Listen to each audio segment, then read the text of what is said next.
Olá, amados irmãos e irmãs da Igreja Batista Chamar, graça e paz, a saudação mais tradicional nossa, a saudação paulina. Para mim é motivo de gratidão ao Senhor nós estarmos mais uma vez reunirmos para esse momento de reflexão acerca da palavra do Senhor, onde nós estamos estudando sobre Jesus, o maior personagem da história, na minha opinião, é claro. E eu acredito também que seja de você, meu irmão. E para nós é motivo de gratidão, porque nós cremos nesse Deus que se encarnou, nesse Deus que nos ama, nesse Deus pessoal, emanente, o Deus que se faz real nas nossas vidas, o Deus que se manifesta na nossa história. É esse Jesus que nós estamos durante esses dias refletindo e meditando. E dizer a você que é gratidão a Deus, nós podemos entrar no seu lar, no seu local de trabalho, onde quer que você esteja, talvez você esteja na casa de algum amigo, não sei, para juntos compartilharmos um pouco, para juntos refletirmos, ponderarmos algumas questões. E nesse instante nós queremos convidar o Senhor Jesus que se faça presente, que se faça real em nossas vidas. E vamos orar ao Senhor pedindo que Ele esteja nos abençoando. Querido Jesus, bondoso Pai, eu quero te dar graças por mais uma vez estar, Senhor Deus, nessa transmissão online para a vida dos teus filhos e te pedir, Senhor Deus, que tu se faça presente na minha vida, na vida dos meus irmãos, que tu vá de encontro a cada um, que tu alcances, Senhor Deus, com a tua misericórdia, com a tua presença, com a tua graça. Senhor Deus, que o Senhor esteja nos guardando, que o Senhor Deus esteja nos livrando, que o Senhor Deus esteja com tuas mãos sobre nossas vidas. Pai, eu te dou graças, Senhor Deus, porque nós temos colocado uma boa semente no nosso coração, que é a tua palavra, e que essa semente, Senhor, venha frutificar, produzir, Senhor Deus, fé, esperança, sabedoria, contentamento, venha produzir, Senhor Deus, a tua vida em nós. Muito obrigada, Senhor Deus, por tudo, e eu oro abençoando os que estão assistindo, os que estão acessando, eu oro por tudo que vai acontecer aqui, pela reflexão das Escrituras, por tudo, Senhor. Toma a minha vida, a vida do meu esposo que está aqui e nos direciona. Eu te dou graças e eu te bendigo no eterno nome de Jesus. Amém. A gente falou na semana passada que o mês de maio é o mês da família e nós trouxemos uma reflexão sobre o papel do homem e hoje a gente vai falar um pouquinho sobre a mulher, tá bom? Só que a gente vai fazer um casamento sobre família nessa perspectiva. Então vamos abrir dois textos. O primeiro texto está em 1 Pedro, capítulo 3, versículo 7. 1 de Pedro, capítulo 3, versículo 7. Diz assim: Também você, marido, na vida em comum com a esposa, reconheça que a mulher é o sexo mais fraco e por isso deve ser tratada com respeito. Porque a esposa também vai receber, junto com você, o dom da vida que é dado por Deus. Haja assim, para que nada atrapalhe as orações de vocês. Agora vai lá para o Antigo Testamento, Salmos 128, a gente vai ler todos os Salmos. Salmos 128, diz assim a palavra: Feliz aquele ou aquela que teme ao Senhor e vive de acordo com a sua vontade. Se você for assim, ganhará o suficiente para viver. Será feliz e tudo dará certo para você. Em casa, sua mulher será como uma parreira que dá muita uva, e em volta da mesa os seus filhos serão como oliveiras novas. Quem teme ao Senhor certamente será abençoado.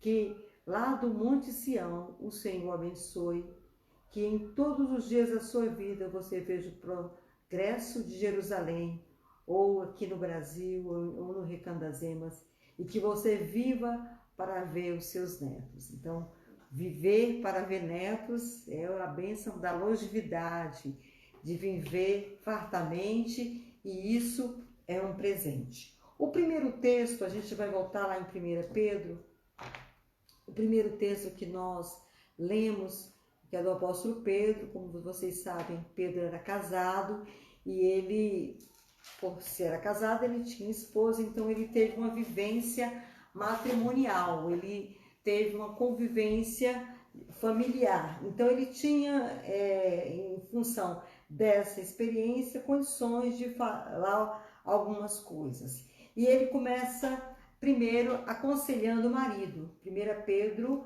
3,7, a gente vai se reportar, depois a gente vai para os Salmos. Aí ele vai falar assim: marido, busque viver uma vida comum com a sua esposa.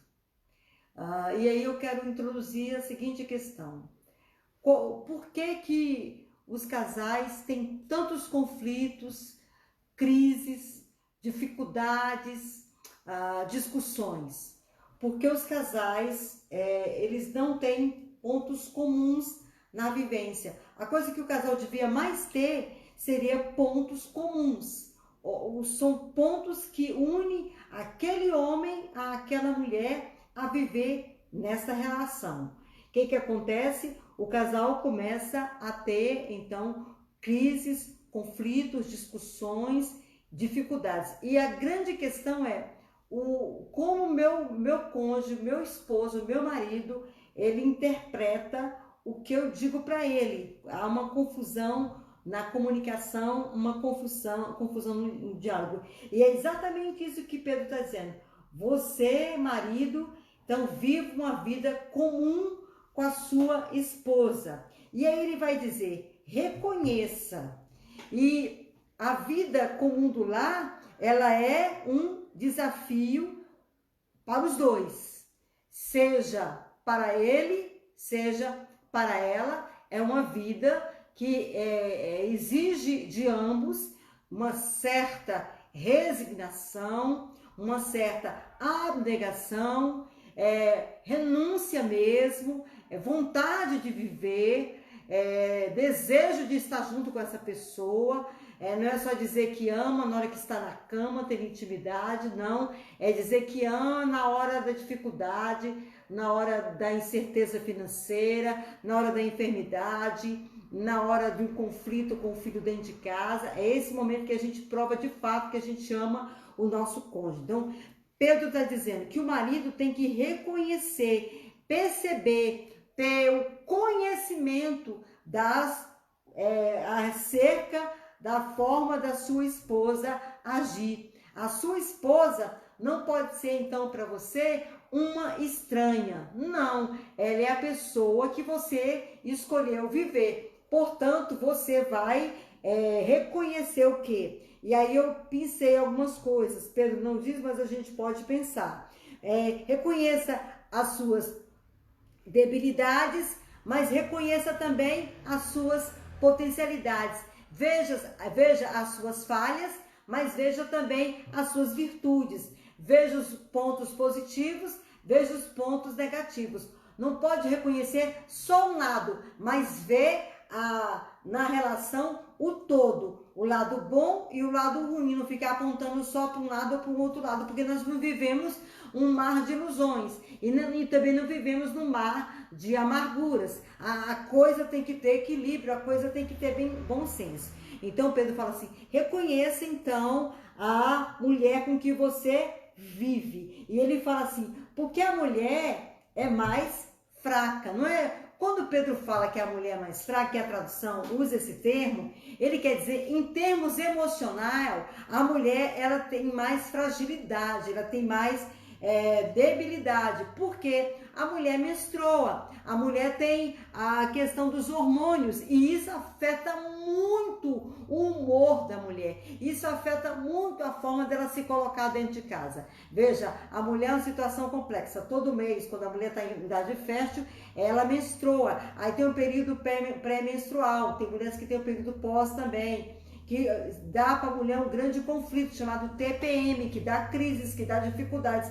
E isso muitas vezes o marido não compreende, Por isso que Pedro fala assim, reconheça então a fraqueza, reconheça também o ponto forte. Pedro está sendo específico aqui, de reconhecer a fraqueza. Tenha paciência, não perca a paciência com a sua esposa. Seja nesse tempo carinhoso, seja nesse tempo o máximo que você puder ser compreensivo. Porque dentro do casamento, o que você tem que nutrir? São coisas, eu peguei os pontos positivos que você tem que nutrir.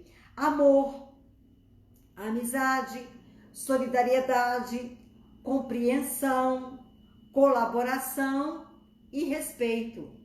Olha só, tem muito mais, mas eu pensei no meu ponto de vista algumas coisas que são importantes. Então você vai cada vez mais amando aquela pessoa, querendo o bem daquela pessoa. Aquela pessoa é seu amigo, é seu parceiro e você é solidário com ela, você de fato está comprometida com essa pessoa. Você compreende, você tem um espírito de compreensão, não de crítica, e você colabora, é colaborador. Há maridos que trabalham fora e não ajudam em casa quando chegam do trabalho. Eu já trabalhei hoje, mas muitas vezes a mulher também trabalhou e ela não tem a colaboração do seu companheiro. Eu exorto a você, se você se encaixa nisso que eu acabei de mencionar, que você seja mais compreensivo, que você ajude, que você apoie e que você tenha respeito. Olha o que o apóstolo vai dizer. É por isso que deve ser tratada com respeito.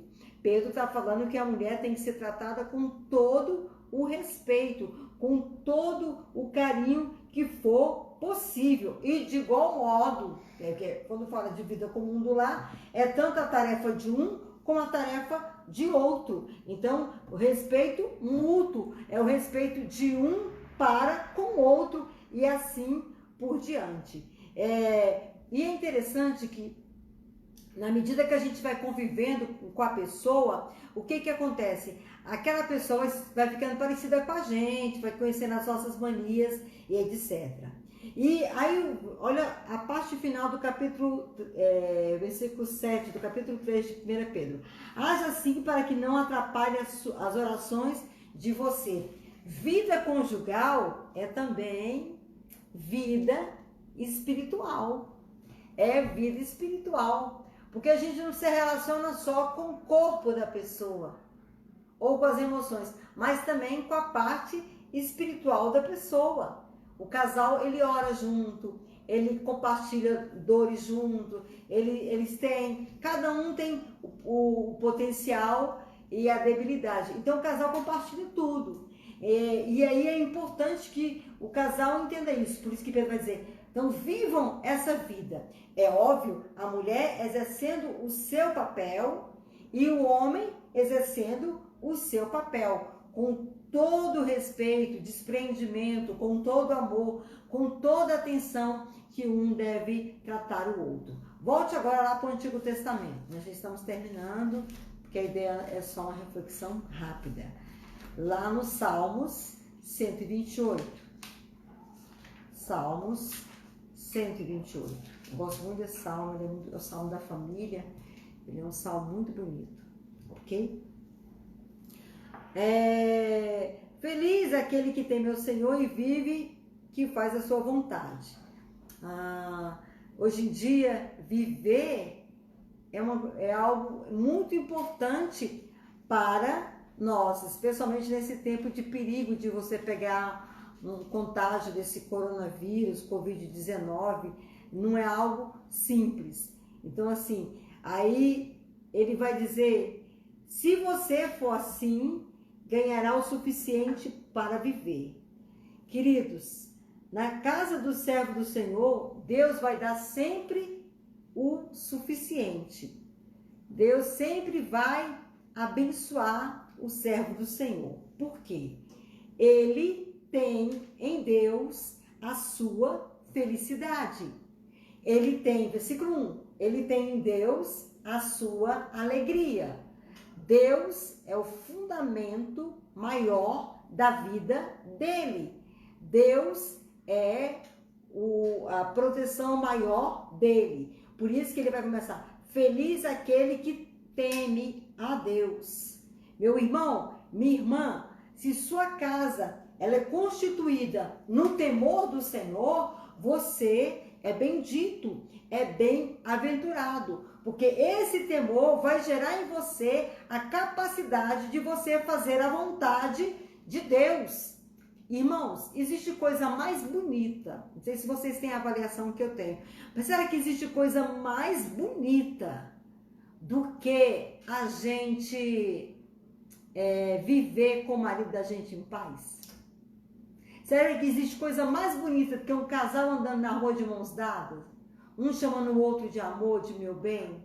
Irmãos, é a coisa mais linda que existe. Foi essa ideia de Deus, quando Deus pensou, quando ele criou o homem e criou a mulher. Foi nessa perspectiva. Para um ser suporte para o outro, para um ser apoio para o outro, para um ser bênção na vida do outro. E eu tenho que entender e ter esse entendimento espiritual. E aí ele vai falar assim: olha, você vai ter sempre na sua casa. Deus vai dar sempre para você. Deus sempre vai cuidar de você. Aí no versículo 3 ele vai dizer: em casa, lá no lar, a sua esposa será como parreira que dá muita uva. Ou seja, ela será frutífera, ela dará filhos. E hoje em dia tem uma ideia muito forte das famílias não terem filhos. Essa é uma ideia que está muito forte. Mas eu eu penso que o casal, ele tem o poder de decidir se não quer ou não. Mas uma casa com filho é bom. Por mais que filho dê trabalho, por mais que filho tenha hora que é difícil, mas filho é bom. Porque a Bíblia diz que lá no Salmo 127, anterior a esse Salmo 128, filho, herança do Senhor. O filho é um presente de Deus para a família. Então nós estamos pensando no Salmo 128. E aí vai falar dessa casa que tem harmonia. Quando fala aqui de mesa, em volta da mesa. É uma casa que tem diálogo, é uma casa que tem comunhão, é uma casa que todos estão juntos, irmãos. Isso tem que ser resgatado. A família tem que estar juntas. A família tem a tarefa de ensinar a outra geração o temor do Senhor. Isso é uma obrigação. E eu digo para vocês, é muito do homem. O homem tem essa tarefa, mas é também da mulher. A mulher não pode desprezar isso. Então, eu queria dizer isso. Na casa do servo do Senhor, há o temor a Deus. Há sempre o suficiente. Há comunhão e existe plena harmonia entre homem e mulher. Eu não estou com isso aqui negando as dificuldades. Não, eu não tenho um discurso alienado. Mas essa que é a proposta de Deus. É isso que Deus quer que aconteça. Se isso não está acontecendo, é hora do casal parar, conversar e buscar, através do diálogo, acertar as coisas e seguir adiante. Porque quando você casou com essa pessoa, você casou para fazê-la feliz, para fazê-lo feliz. Então, essa breve reflexão que nós trouxemos para os irmãos. Semana que vem a gente vai continuar falando um pouquinho sobre a família na introdução do culto. Agora eu queria pedir a você que você curvasse novamente a sua cabeça e nós estaremos orando para que Deus venha abençoar o estudo das Sagradas Escrituras, o estudo da Palavra do Senhor. Eu pretendo hoje encerrar esse assunto aqui sobre Jesus e depois vai focar nos ensinos do Senhor Jesus, que é tão profundo também. Amém? Vamos orar. Pai, eu te dou graças por estar, Senhor Deus, na tua casa, na minha casa aqui, que se torna agora a tua casa, para louvar e te bendizer. Peço-te que tu tomes agora cada lar, Senhor Deus, que está assistindo esse culto, ou aqueles que vão assistir posteriormente. Eu peço ao Pai que tu encontres a necessidade dos teus filhos, encontres aquilo que eles precisam que o Senhor Deus esteja agindo. Deus, dá maturidade ao marido, à esposa, para lidarem com o conflito, com os desafios do relacionamento conjugal. Ajuda-os, Senhor Deus, a serem bênçãos um na vida do outro, que um contribua para o crescimento do outro, que um seja aporte para que o outro se potencialize e assim, Senhor Deus, eles vejam progresso na vida dois. Eu peço que tu abençoes, que tu estendas as tuas mãos. Eu te dou graças e peço que seja esse momento agora de ensino da tua palavra, um momento gostoso, um momento maravilhoso. Eu te dou graças e eu te bendigo no eterno nome de Jesus. Amém. Ok. Deixa eu fazer umas interações aqui. Diogo, como é que passa mais? Tu tem essa aqui? Ah, tá. Todos aí. Irmã Kelly. Irmã Kelly, saudações à irmã. Que Deus abençoe a sua vida e as pessoas que estão assistindo com a irmã, com seu esposo, irmão Marco. Irmã Francine, irmão Josué, a paz também para você, que Deus esteja sobre a vida de vocês. Jusileia, que Deus esteja sobre você. Rosane, que Deus esteja também sobre a sua casa, seu esposo, toda a sua família. Adriana, a paz, querida. Dá paz aí no seu, a irmã Antonieta e irmão José, um grande abraço a eles. Muito bom. Henrique, que Deus esteja sobre a sua vida. Que bom que você está assistindo, Henrique. Tainara, que o seu Deus esteja sobre você. Irmão Vitor Leão, lá de Goiânia, que Deus esteja te abençoando também a você e a pequena Lívia. Pequena forma de falar, que é nova, uma menina é grande, grande e bonita. Também a irmã Arielle, que a grata alegria você está assistindo. Que Deus abençoe, saudade de você, minha filha. Manda lembranças para sua mãe e seus irmãos. E Carol, muito bem. Carol está assistindo. Que Deus abençoe a sua vida, Ana Caroline, por toda sorte e bênção. O irmão Isaú, que Deus abençoe a sua vida. Que Deus abençoe também o Isaac. Abençoe a Márcia, querida Márcia, da liderança dos jovens da nossa igreja. E também o meu primo que está lá em Macaraú, Ceará, Vicente. Que Deus visite a sua vida também. Jusilé de novo. Vanécia, que Deus abençoe sua vida, minha querida. Quanto tempo, hein? Que Deus esteja sobre você. Irmã Josi, que Deus abençoe sua vida, abençoe seu esposo, irmão William, e abençoe as meninas, a Jéssica e a Júlia. Que Deus abençoe também Dalila, com toda sorte e bênção a você, o Anderson e o pequeno Benício. Pequeno é a forma de falar, porque a menina é grande. Então são essas pessoas que até agora estão assistindo conosco. Se você quer um dos cumprimentos, pode mandar que nós estaremos fazendo mais à frente, tá bom? Então nesse instante nós estaremos falando sobre expulsão de demônios baseado no ministério de Jesus. Isso é verdadeiro, isso acontece e não há como negar, porque a Bíblia está cheia de casos, e nós temos que meditar nesses casos. Muito bem? Ok, deixa eu achar aqui.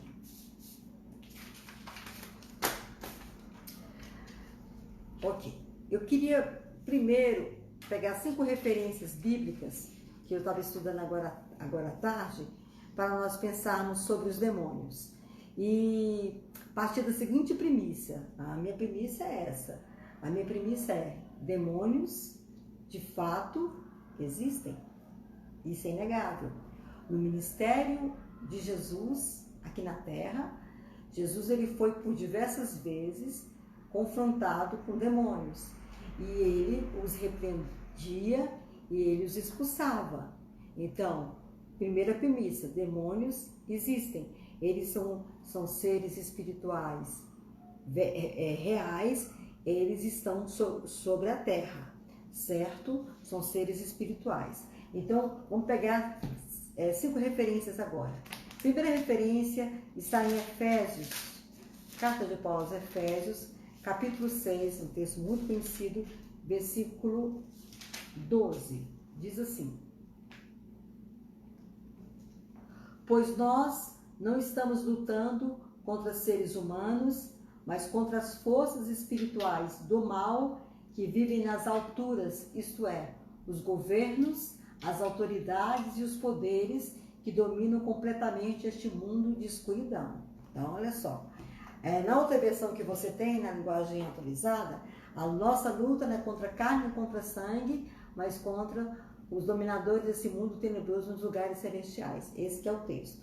Então, toca a versão na nova tradução na linguagem de hoje. Então, demônios são forças espirituais que vivem em lugares altos, que Paulo fala de lugares espirituais, e eles exercem influência sobre governos, autoridades e poderes que dominam este mundo de escuridão. Então, assim, é inegável que existam demônios, ponto. Não vou aqui entrar mais em análise. O segundo texto, lá na carta de 1 João 5,19, é um texto que eu gosto muito e a gente vai estar pensando sobre isso. 1 João 5,19 diz assim: sabemos que somos de Deus e que o mundo todo está debaixo do poder maligno. Amém?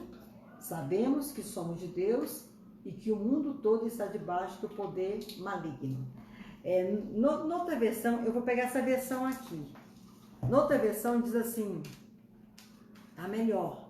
Deixa eu pegar a versão aqui. 1 João 5,19 diz assim: sabemos que somos de Deus e que o mundo inteiro jaz no maligno. Olha o 18. Sabemos que todo aquele que é nascido de Deus não vive em pecado. Aquele que nasceu de Deus, Deus o guarda, e observe, e o maligno não lhe toca. Então, se você nasceu de fato de Deus, Satanás, ele não tem poder, vou desvirar isso aqui, ele não tem autoridade de tocar em você. Ele não tem esse poder. É o que está sendo dito assim. Mas os demônios, eles são perigosos, eles são ardilosos, certo? Então você tem que ter muito cuidado. Satanás, lá em Pedro, fala que é como um leão que está procurando a presa para devorar. Quem assiste aqueles programas de televisão que mostram os leões, na verdade, que em casa não são os leões, são as leoas, elas ficam cercando a presa e ela escolhe a presa que está mais frágil, a presa mais suscetível ao ataque dele. Da mesma forma, Satanás age. Mas os demônios também são mentirosos. Satanás, ele é o pai da mentira e ele nunca se firmou na verdade. Eu estou sem a referência aqui, mas a gente tem uma referência lá em João. Evangelho de João, capítulo 10, capítulo 8,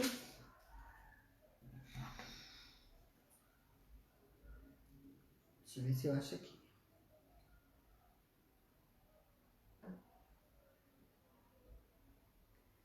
Eu não vou achar porque eu estou sem a... já achei.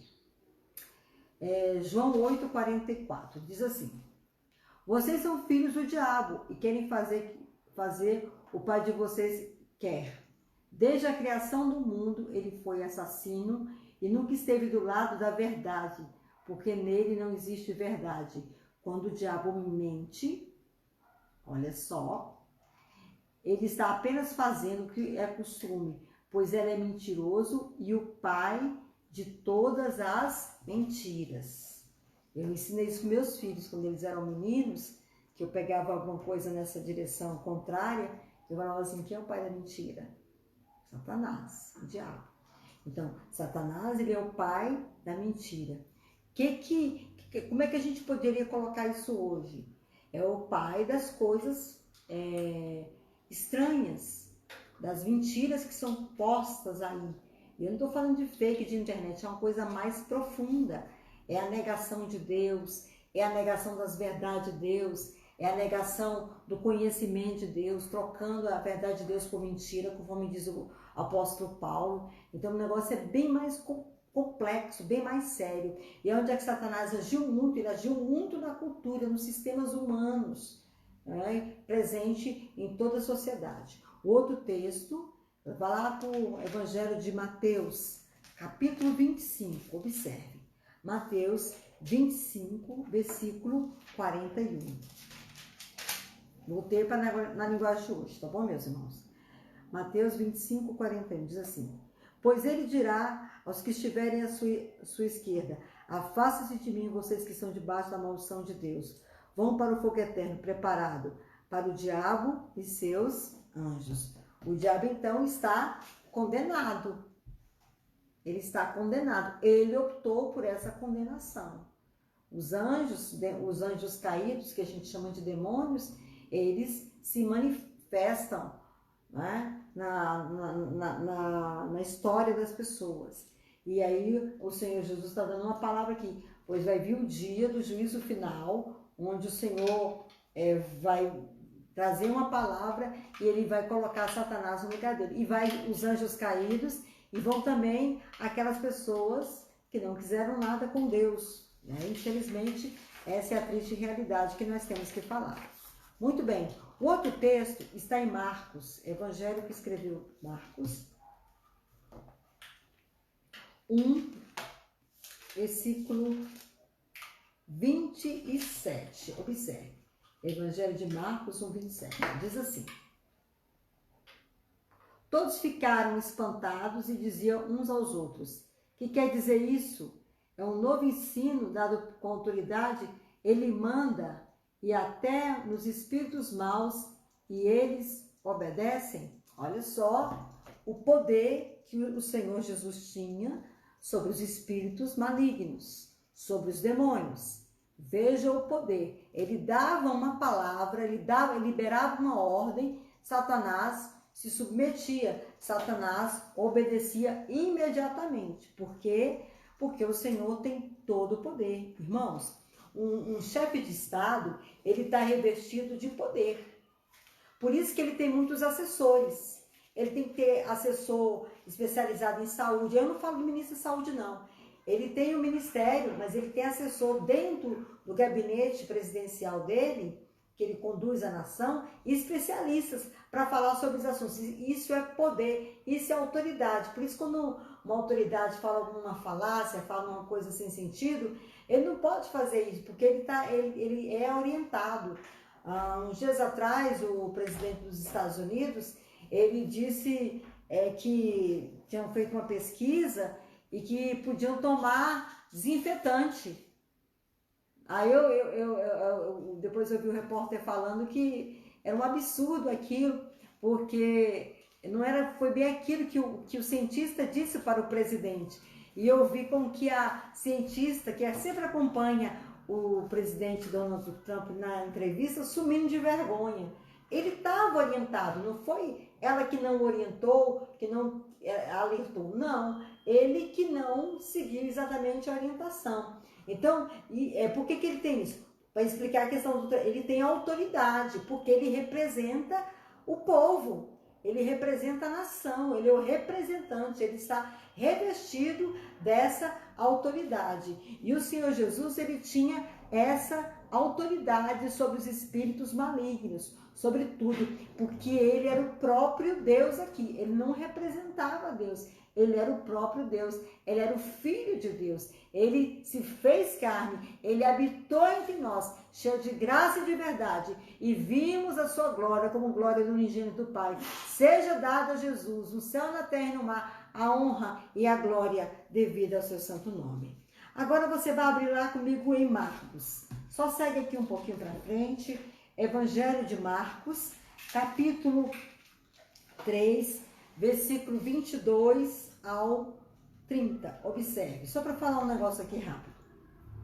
Marcos 3, 22 em diante. Alguns mestres da lei que tinham vindo de Jerusalém diziam: está dominado por Beelzebu, o chefe dos demônios.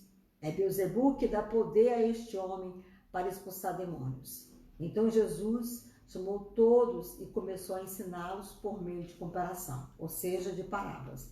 Ele dizia: como é que Satanás pode expulsar a si mesmo?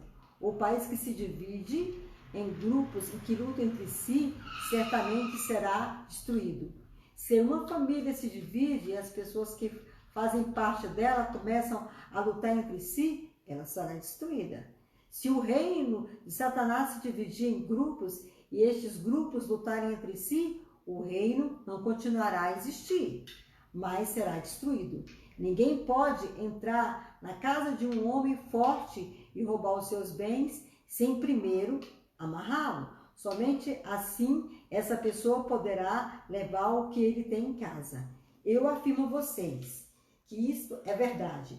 Os pecados que as pessoas cometem ou as blasfêmias contra Deus poderão ser perdoadas, mas as blasfêmias contra o Espírito Santo nunca serão perdoadas, porque a culpa desse pecado dura para sempre. Jesus falou assim porque diziam que ele estava dominado por um espírito mau. O Senhor está sendo desrespeitado aqui pelos fariseus, e ele fala, olha, expulsa demônio por Beelzebul, ele expulsa demônio por Satanás. E aí Jesus vai fazer um discurso, olha, o reino de Satanás está dividido, porque se eu expulso, então, se uma casa estiver dividida, ela vai ficar erguida. Se o reino estiver dividido, ele vai prevalecer? Ele não vai prevalecer. Então, Jesus ele vai desconstruir esse pensamento. E aí eu fui pesquisar o que é Beelzebul. Eu não vou entrar na tradução aqui, porque eu peguei a tradução do hebraico lá, depois eu peguei a tradução do grego. Eu só vou dizer Beelzebul. Sabe o que significa Beelzebul? Senhor das moscas. Quando os cananeus, que quem inventou essa divindade foi os cananeus. Quando os cananeus adoravam Beelzebul, não era Beelzebul, era um outro deus, um deus cananeu, eles deixavam frutas, alimentos lá para esse deus, essa divindade. E aí, sabe o que acontecia? Aquelas frutas apodreciam e em função das frutas terem açúcar, era contaminado de muita mosca. E os judeus, eles blasfemavam dessa divindade e deram nome a essa divindade Senhor das moscas. Olha o desprezo que eles tinham. E eles colocarem Jesus nesse nível é muito lamentável. Não é? Não é muito lamentável? E Jesus não é isso, ele é muito mais poderoso. Louvado seja o seu nome. Ele é rei eternamente. Agora vamos ao encerramento do nosso estudo da palavra. Vamos ver se a gente consegue. Vamos lá. Muito bem. Então, a questão da expulsão de demônios. Então, nós já dizemos aqui que realmente existem demônios, que realmente existem manifestações de demônios, mas se você estiver em Jesus, o maligno não vai lhe tocar. Há uma graça de Deus sobre você. Se você está em Cristo, você é nova criatura, você anda em santidade, você anda uma vida que agrada a Deus. Aí eu quero falar um pouquinho sobre expulsão de demônios, eu vou ter que ler um pouquinho, você preste atenção e depois a gente vai ler várias referências bíblicas. Há um tipo específico de milagre, o qual precisamos dar atenção especial. Trata-se da expulsão de demônios. A possessão demoníaca e as narrativas de libertação deste mal, contida nos evangelhos, têm tido uma interpretação variada. Alguns entendem que a possessão demoníaca é uma simples enfermidade mental. Ações demoníacas registradas na Escritura podem ser explicadas como manifestações de psicose maníaco-depressiva, epilepsia, histeria. Os relatos de exorcismos relatados nos evangelhos encontram sua explicação no fato suposto de que Jesus acomodava sua ação às crenças de seu tempo para facilitar a fé dos enfermos. Isto é, tentam explicar o exorcismo registrado nos evangelhos como uma mentira poderosa de Jesus. Então, ficou isso posto na sociedade. E até hoje, irmãos, até hoje, quando você vê uma pessoa com psicose, eu já vi pessoas com psicose maníaco-depressiva, quando você vê a pessoa espumando com uma confusão de epilepsia ou histeria, com violência, há muitas pessoas, e eu vou falar muitas pessoas, há muitos cristãos que dizem que é espírito maligno. Eu vejo da seguinte forma, que na fragilidade dessa mente doente, adoecida, compromete o espírito dessa pessoa, entendeu? Aí se abre uma abertura para Satanás. Eu vejo isso. Mas eu vejo também, por exemplo, a pessoa ela bebe muito, bebe demais. Ela vai ter problema de saúde e o problema vai ser um problema de ordem mental. A pessoa se droga muito e etc. Ela vai abrir esse precedente na sua saúde mental. Mas dizer que Jesus fazia esses milagres, era uma mentira de Jesus, aí é demais. Porque Jesus, ele é o Senhor da verdade. Na verdade, quando ele começava a conversar, ele falava, na verdade vos digo. As pessoas dizem isso, mas eu digo, na verdade. O que quer dizer? Isso que eu estou dizendo para vocês é algo que é verdadeiro. Essa interpretação, além de arbitrária, atenta contra a dignidade de Jesus. Nenhuma forma de mentira piedosa é imaginável naquele que é a verdade personificada, que é o Senhor, no Cristo perfeitamente santo, em que não existe pecado. Um outro fato que deve ser levado em consideração é que os relatos podem, de certo modo, descrever os fatos, não deixam lugar a dúvidas quanto à sua verdade objetiva. Se a Escritura afirma que os fatos relatados eram casos de possessão demoníaca, não temos motivo para duvidar dela. Os sintomas de possessão demoníaca podiam de fato coincidir com sintomas de uma enfermidade psicológica. No entanto, os evangelhos tomam cuidado de fazer uma distinção clara entre enfermidade psicológica e os lunáticos. Por exemplo, possessão demoníaca. Então, vamos aqui a alguns textos. A minha Bíblia, Nova Tradução, na linguagem de hoje, é o que a gente vai estar usando. Muito bem. Vamos lá. Evangelho de Mateus 4, 24. Já estou de posse aqui do texto. Evangelho de Mateus 4, 24. Diz assim. As notícias a respeito dele se espalharam por toda a região da Síria. Por isso o povo levava a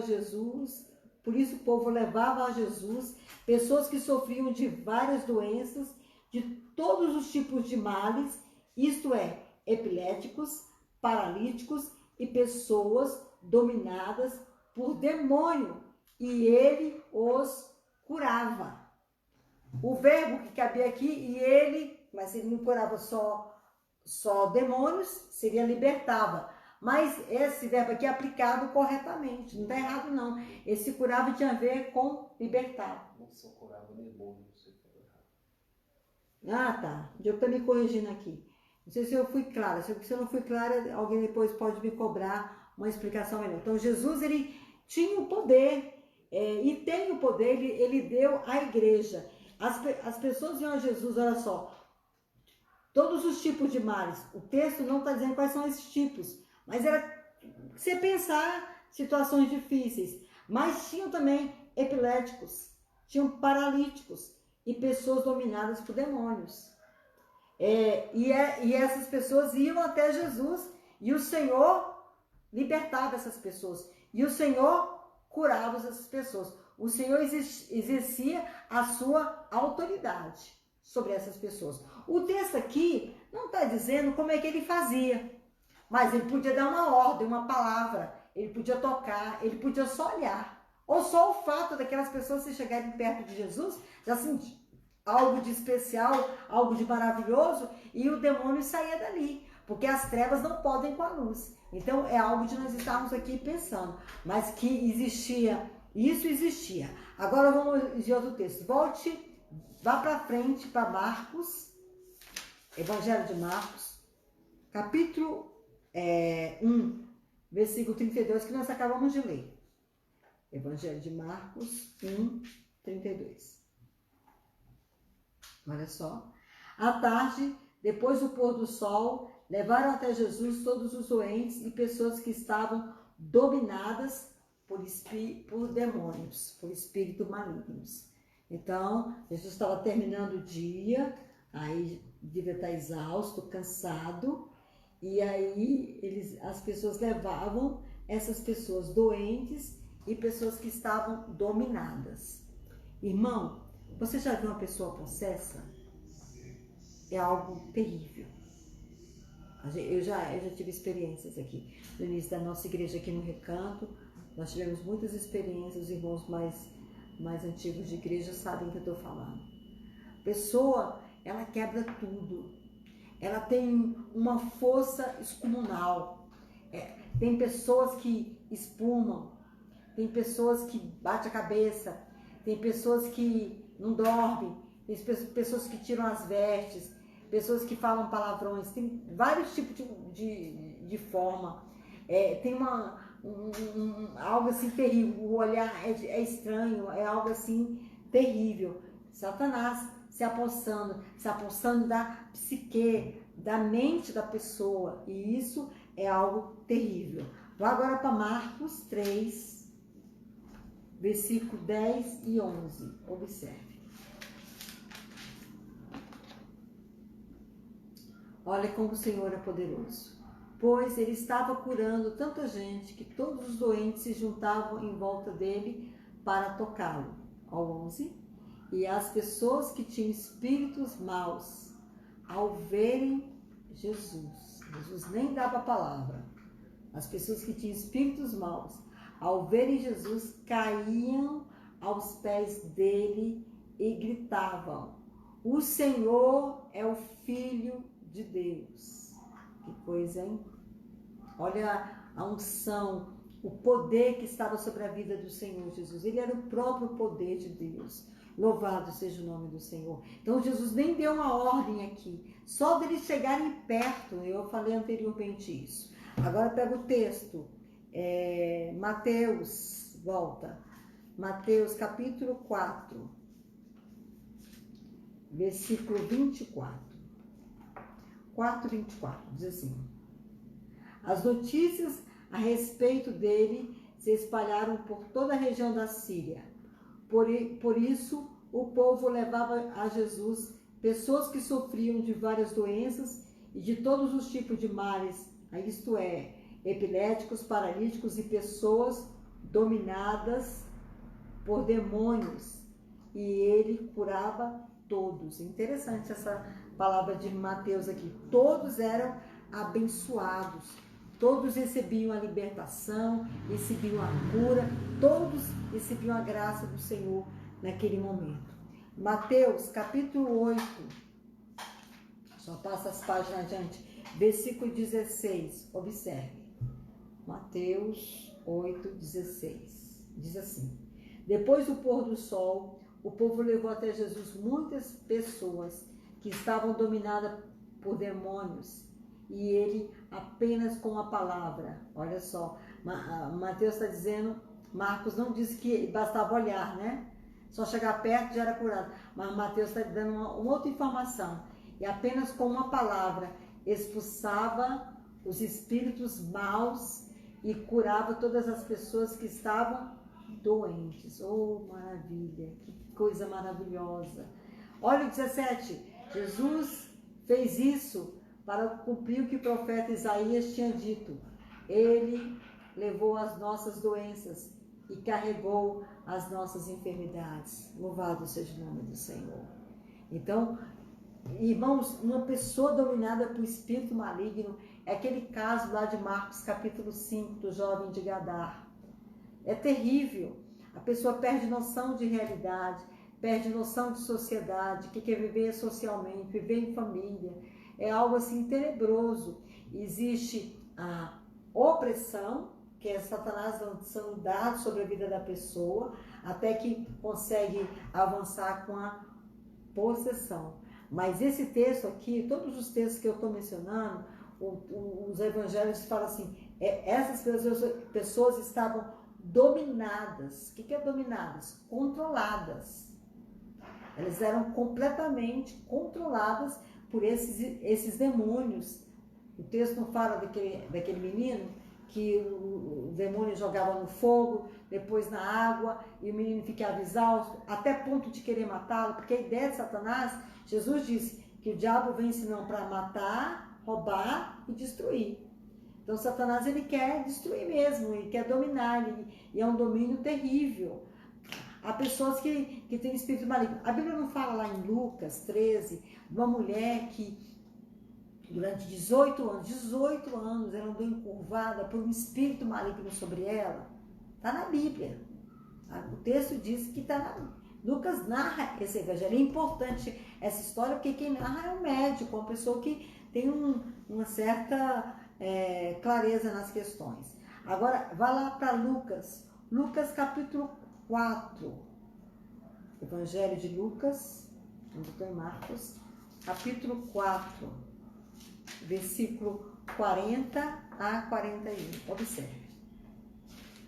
Lucas 4, 40 a 41. Diz assim: depois de anoitecer, todos os que tinham amigos enfermos com várias doenças os levaram a Jesus. Ele pôs as mãos. Olha só, Marcos narra que eles chegaram perto e eram libertos. Mateus narra que Jesus lançava uma palavra e eles eram libertos. Agora, Lucas vai narrar que Jesus impunha as mãos sobre eles. Então, eu penso assim, que um está acrescentando ao outro. Não é visão do Evangelho, o ponto de vista do Evangelho. Mas era a obra do Senhor. Então, eles levaram, o Senhor estendia as mãos e eles eram curados. Olha o 41, os demônios saíram de muitas pessoas gritando: você é o Filho de Deus, reconhecendo quem era Jesus. Continua, eles sabiam que Jesus era o Messias e por isso ele os repreendia e não deixava que falassem. Então os demônios declaravam que Jesus era o Messias. É interessante que naquela narrativa lá de Beelzebul, que os fariseus estão dizendo que Jesus é o Beelzebul, expulsa demônios por Beelzebul. Nenhum demônio aqui chama Jesus de Beelzebul, interessante, mas chama Jesus de o Filho de Deus. O poder de Deus sobre a vida de Jesus. Isso é muito importante. Lucas 7, quem está em Lucas 4, passa uma paginazinha. Lucas 7 não, Lucas 6, 17 e 18, observe. Lucas 6, 17 e 18. Jesus desceu do monte com eles e parou com muitos dos seus seguidores no lugar plano. Uma grande multidão estava ali. Era gente de toda a Judéia, de Jerusalém e da cidade de Tiro e de Sidom, que ficavam na beira-mar. Eles tinham vindo para ouvir Jesus e para serem curados das suas doenças. Os que estavam atormentados por espíritos maus também vieram e foram curados. Olha que coisa tremenda. O texto vai narrar muito isso, que amigos levavam o outro, os parentes levavam e eles eram abençoados, meus irmãos, porque Jesus se manifestou para desfazer as obras de Satanás. O Filho do Homem se manifestou com esse propósito maravilhoso. E agora é Lucas 7, versículo 21. Lucas 7, 21. Diz assim: naquele momento, Jesus curou muitas pessoas das suas doenças e dos seus sofrimentos. Que coisa, hein? Aí, se a gente pensar aqui que ele curou de doenças, eram doenças físicas. Sofrimento era sofrimento emocional. Talvez uma questão financeira. Talvez uma dor com um filho. Talvez, não sei, o texto não fala, mas fala que Jesus os libertou dos sofrimentos. Aí o texto segue: expulsou espíritos maus. Expulsou espíritos maus.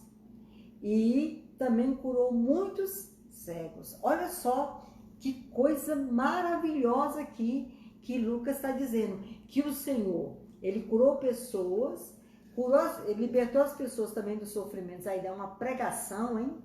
Dá uma pregação, que pregação. E expulsou espíritos maus.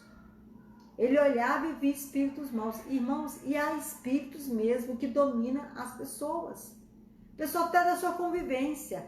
A gente que é crente, já tem um certo tempo de fé, a gente percebe quando a pessoa tem um tipo de possessão, tem um tipo de opressão. A pessoa, ela reage de forma diferente. Então, nos evangelhos, a expulsão de espíritos malignos não é um acontecimento raro e sem importância. Não. Era um acontecimento, vou até dizer, corriqueiro, rotineiro no ministério de Jesus. Jesus estava o tempo todo em confronto com esses poderes. E Jesus os dominava completamente. Olha só.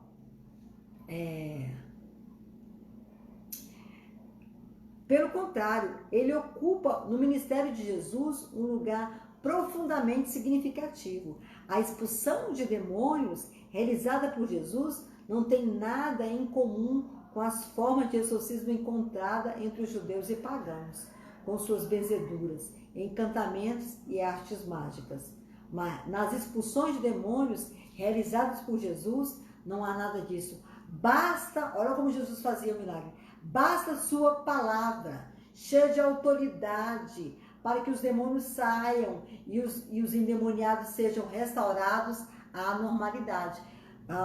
Basta uma palavra, basta a presença, basta ele olhar, basta ficar perto dele, a palavra é liberada. Ou não, porque a presença de Jesus dava sanidade, saúde, libertação àquele opresso, àquela pessoa que estava dominada, possuída por esse espírito maligno. Satanás não é nada diante de Deus. Ele não é nada que segura a coleira, é Deus, meus irmãos.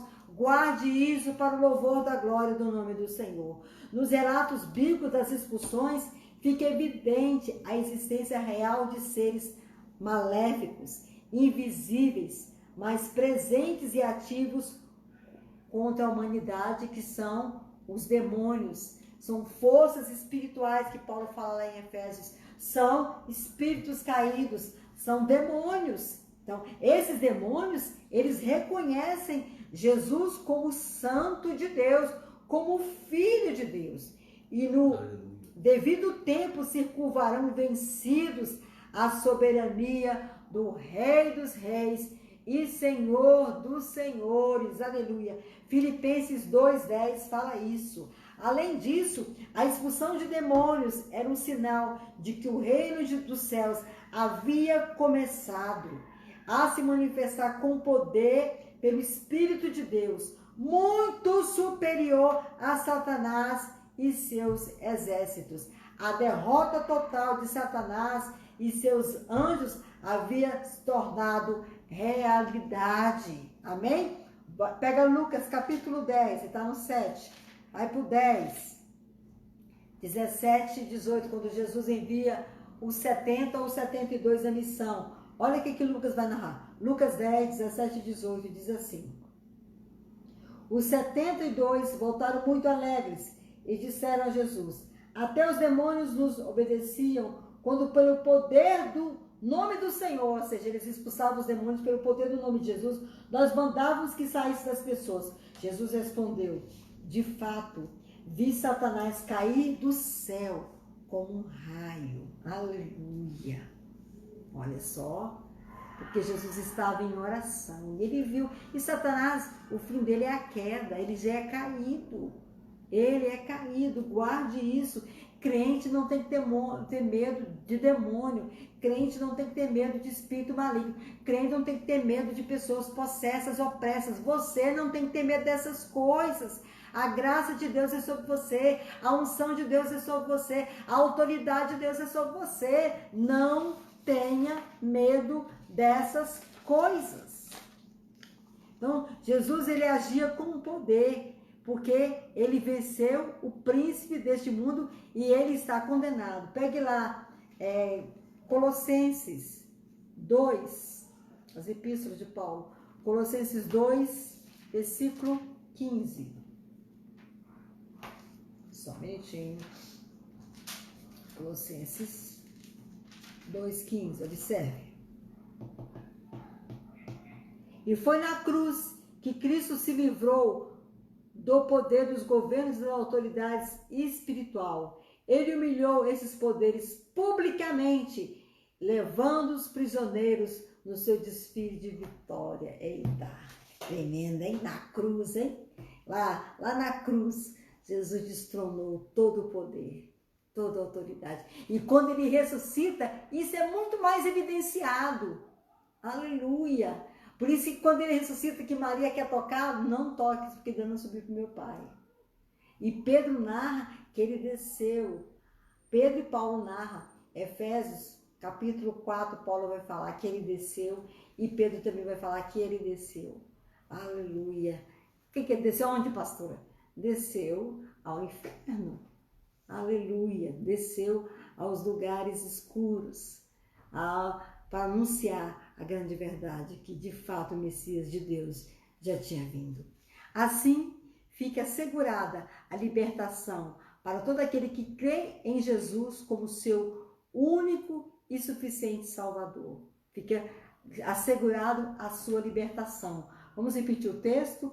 1 Pedro, 1 João, capítulo 5, versículo 18. A gente já leu esse texto, mas vai repetir.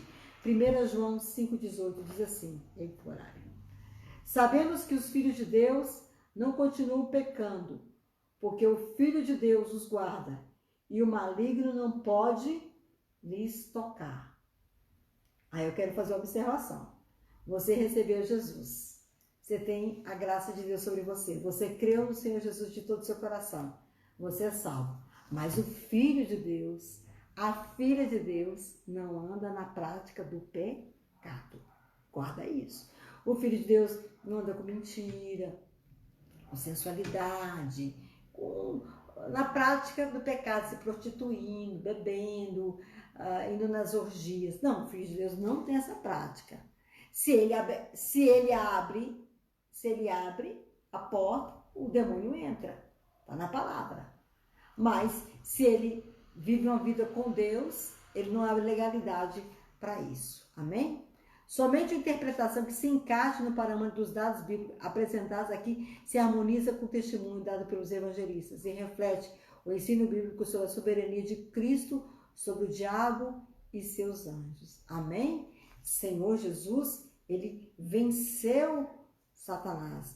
Ele destruiu Satanás. O elemento demoníaco é absolutamente essencial para a compreensão da interpretação que Jesus faz a respeito do pecado e da necessidade que o homem possui com relação ao reino de Deus. Amém? O homem encontra-se numa situação de escravidão a um poder pessoal maior que ele próprio. No próprio centro da missão do Senhor encontra-se a necessidade de resgatar os homens da escravidão ao poder satânico e de trazê-los para a esfera do reino de Deus. Então, quem é que governa o mundo? Satanás. Eu li, controla os governos, a cultura, os sistemas. Satanás está ali, de uma forma muito mais terrível, que nega a família, nega Deus, nega tudo. Nega a verdade em Deus, em Jesus Cristo. E aí, essa negação, a gente percebe uma presença maligna. Por isso que a gente tem que ter cuidado com certos ambientes, certos lugares e certas pessoas que vão difundir verdades humanas. E essas verdades podem nos confundir e nos levar a uma rebelião contra Deus. Talvez você esteja vivendo uma rebelião contra Deus e não sabe. E não tem noção das consequências dessa rebelião. Isso é muito sério. Qualquer interpretação que deixa de enfatizar tais aspectos implica numa reinterpretação essencial de alguns fatos da Bíblia. Amém? Então Jesus veio, o Filho de Deus veio para quebrar a obra de Satanás, para nos levar novamente a Deus. Agora pega 1 João, estamos no Evangelho, na Epístola, só volte uma página. 1 João 3:8. Diz assim: quem continua pecando pertence ao diabo, porque o diabo peca desde a criação do mundo. E o Filho de Deus veio para isso, para destruir o que o diabo tem feito. Na outra Bíblia atualizada, para desfazer, para isso se manifestou o Filho de Deus, para desfazer as obras do diabo. E qual é a maior obra do diabo, pastora? Te afastar de Deus. Essa é a maior obra. Te confundir. Você está confuso sobre a sua fé? Você está confuso sobre o seu crer? Você então está sendo vítima de uma obra de Satanás. Você não acha que a Bíblia é a palavra de Deus eterna? Então tem uma confusão de Deus. Você não sabe que a fé que você abraçou, não estou falando de religião, hein? Falando de fé. Que a fé que você abraçou, que a verdade que você abraçou é a única e verdadeira. Se você tem confusão sobre isso, há uma obra de Satanás ainda tem que ser desfeita no seu coração. Mas foi para isso que Jesus se manifestou, para desfazer as obras de Satanás. Então, meus irmãos, as narrativas dos evangelhos falam por si só, onde falam da manifestação poderosa de Jesus sobre os demônios e os expulsou e nos libertou, nos trazendo de volta à presença de Deus. Que de fato você creia nessa verdade, que de fato você absorva a verdade da palavra do Deus eterno. Amém? Amor, me passa aí a interação.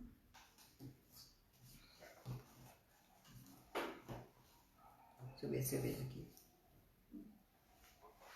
Muito bem, já falei da Dalila. Márcia, graça e paz, querida.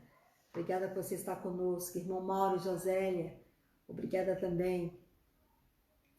A irmão Mauro faz aqui um desafio. Você já viu o crente ter medo de macumba? Já, irmão Mauro. Já vi sim. E a gente lamenta muito, porque se nós estamos em Cristo Jesus e andando em novidade de vida, não temos que ter medo de nada disso. Quem está no Senhor Jesus, o maligno não lhe toca. Tem que ler o Salmo 91. Amém? O irmão pergunta a mesma coisa, irmão Isaú, que tem medo de macumba. Não precisa ter medo, você está em Cristo Jesus. A graça do Senhor é sobre você. Hã? Não vi o Eslane aqui não, Jô. Tá aí. Não. Tá aqui. Ela tá aí, não tá aqui. Mas Ela perguntou também? não. Eslane, graça e paz, meu anjo. Você não tá aqui aparecendo, não. Mas que Deus esteja abençoando a sua vida, o Elzimar e as meninas, tá? A Lara e a Heloísa. Então, meus irmãos, é isso que a gente está chegando no encerramento desse momento. Você pode mandar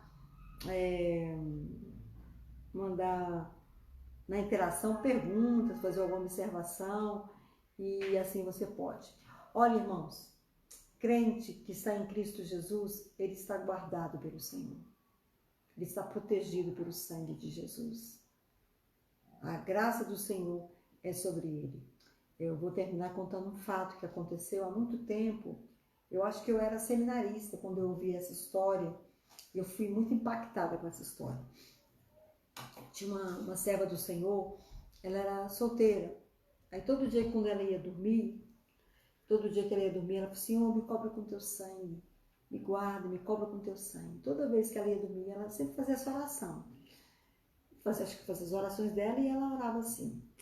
E aí um determinado dia, entrou um ladrão na casa dela. Entrou um ladrão, só estava ela na casa. E aí o ladrão, você sabe que o ladrão vem para roubar, para fazer o mal, para destruir mesmo a pessoa. E aí ele se aproximou do quarto. E ele se aproximou do quarto para ver aquela moça que estava... Para ver. E quando ele viu a cena de a moça mergulhada no sangue. Ele ficou apavorado e saiu correndo. Depois a moça não tinha nada. Ele viu, porque ela sempre orava: Senhor, me guarda, me cobre com teu sangue. E o Senhor a guardou mesmo.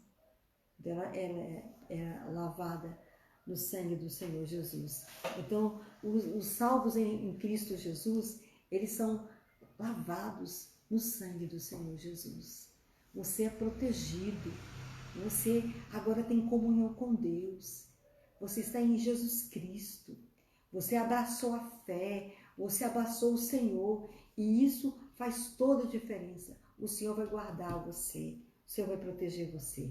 Só dar um cumprimento com uma amiga minha, Cássia, que alegria que você está conosco também. Um grande beijo, querida. Que Deus esteja sobre você. Tenho muito carinho por você. Cristina, que Deus esteja sobre você. Mira, meu Maranhão querida, que eu quero bem. Um abraço do Ribamar, no seu marido, em toda a sua casa. Que Deus esteja sobre a vida de todos, em nome de Jesus. Nós vamos orar ao Senhor agora. Nós vamos fazer a oração intercessória. Os irmãos sabem que essa pandemia está chegando a números que, não sei se deixa os irmãos assustados como me deixa, a números tristes, irmãos. O Brasil já passou 13 mil mortos, mais de 13 mil pessoas mortas.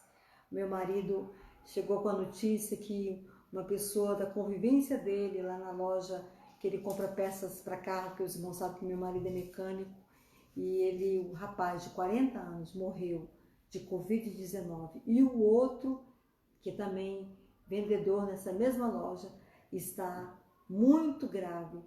Está entubado, Diogo? Internado. Está muito grave.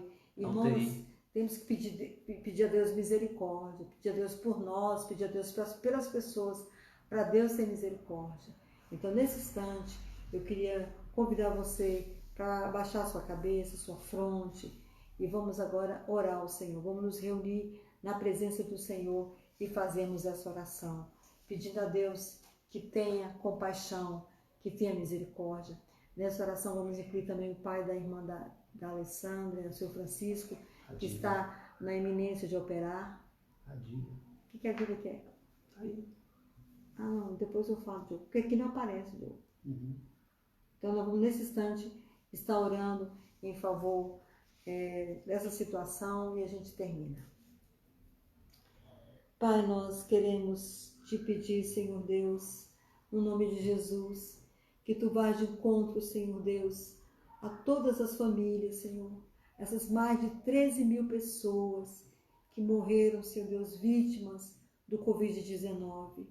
Senhor Deus, nós apresentamos os parentes, Senhor Deus, que estão sofrendo, Senhor Deus, que estão enlutados, que estão tristes, outros revoltados, outros, Senhor Deus, desalentados, Senhor Deus. Eu te peço, meu Pai, que o Senhor Deus tenha misericórdia, que o Senhor Deus traga consolo, que o Senhor Deus use alguém, salvo em Cristo Jesus, para trazer uma palavra de esperança, uma palavra de carinho, Senhor Deus, uma palavra que faça diferença. Nós, como igreja, pedimos ao Senhor a intervenção do Teu Espírito Santo a favor dessas pessoas, Senhor Deus. Tem misericórdia das autoridades, Senhor Deus, que haja mais diligência, que haja mais cuidado com o trato da vida humana, porque uma vida, como disse Jesus, vale mais que o mundo inteiro. E nós te pedimos, Senhor Deus, no nome de Jesus, que tu tenhas misericórdia, Senhor Deus, de nós, misericórdia dos nossos filhos, misericórdia dos nossos irmãos,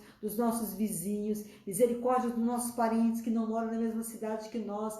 Nos guarde, Senhor Deus, dessa praga, nos guarde, Senhor Deus, desse vírus, nos guarde, Pai, em nome de Jesus, que nós sejamos diligentes também, que nós sejamos cuidadosos também, mas que o Senhor Deus estenda as tuas mãos e nos abençoe, Senhor, e Deus alarga a nossa vida e tenhas misericórdia de nós. Pai, em nome de Jesus, visita cada lar, visita cada família, que a tua bênção e a tua presença esteja na vida dos teus filhos. Senhor, nós confiamos em ti, nós nos voltamos para ti. Ó Deus, como o Senhor ouviu a oração do rei Ezequias, alargando os seus dias por mais 15 anos, que o Senhor Deus alargue os nossos dias, que o Senhor Deus nos proteja, nos livra, Senhor Deus, de todo mal, Senhor Deus, nos guarde desse Covid, nos guarde, Senhor Deus, de outras doenças, guarde as nossas vidas, Senhor Deus, em nome de Jesus. Eu te peço também, Senhor Deus, a favor do irmão Francisco,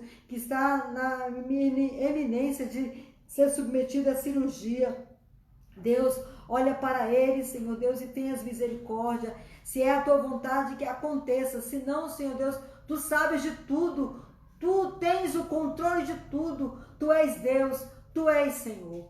Pai querido, abençoa, Senhor Deus, os meus irmãos que estão nessa transmissão. Que a tua bênção esteja sobre a vida deles, sobre os lares dele. Ó Deus, visita também os que estão lá no Ceará assistindo, Senhor Deus, que está em Goiânia também. Ó Deus, guarde as nossas vidas por amor do teu santo nome, Jesus. E que aquilo que nós aprendemos nessa noite possa ficar de reflexão, de ponderação para a glória do nome de Jesus. Só lembrando aos irmãos que domingo, às 18h30, nós estamos no culto de louvor e gratidão ao Senhor, direto da nossa igreja. O Senhor já até me deu a palavra e nós queremos que você esteja conosco nesse culto. Nós queremos mandar um cumprimento para a irmã Adília. Deus abençoe sua casa, dá lembrança ao seu esposo. Também a Adriana eu já mandei, mas mando de novo, Adriana, para toda a família. E também a Alessandra. Alessandra, que o Senhor Deus esteja sobre você, que o Senhor Deus esteja guardando a sua vida, guardando o seu pai, toda a sua casa, em nome de Jesus. No mais, irmãos, viver em amor, andar em paz, e a esperança do Senhor estará sobre vós. Eu vos abençoo em nome do Pai, do Filho, do Espírito Santo. Tenha um restante de semana abençoada, em nome de Jesus. Se puder, fique em casa o máximo que for possível. Use máscara se precisar de sair. Seja diligente, cuide-se, em nome de Jesus.